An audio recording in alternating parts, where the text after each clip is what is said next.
You are not lazy. I need you to hear that before anything else today. You are not lazy, but you are burned out. And those two things could not be more different. Lazy is not wanting to do anything. Burned out is wanting to do everything and having absolutely nothing left to do it with.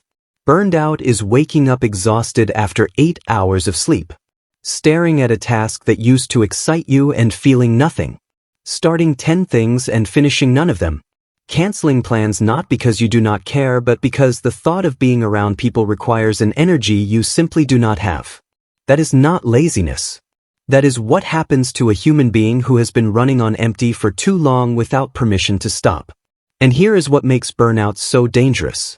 It is invisible from the outside. You still show up. You still function. You still push through. But every day the tank gets a little emptier. And one day, without warning, you hit a wall so hard that even the smallest task feels impossible. And that is when the shame kicks in. Because from the outside nothing has changed. But on the inside everything has. Here is what burnout is actually telling you. Not that you are weak. Not that you cannot handle your life. It is telling you that something in your life is costing more than it is giving back. A job that drains everything and returns nothing but a paycheck. Relationships that take and never replenish. A pace of life that was never designed for a human being to sustain. Something has to change. Not everything. Not overnight. Just one thing. Today, identify the single biggest drain in your life. The one thing that costs you the most energy and gives you the least back. And ask yourself one honest question.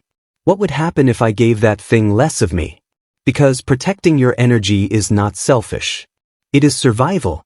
And you cannot pour from an empty cup. Start filling yours back up today. Rise before regret. If this is exactly where you are right now, like this video, share it with someone running on empty. And subscribe. Because recognizing burnout is the first step to actually recovering from it.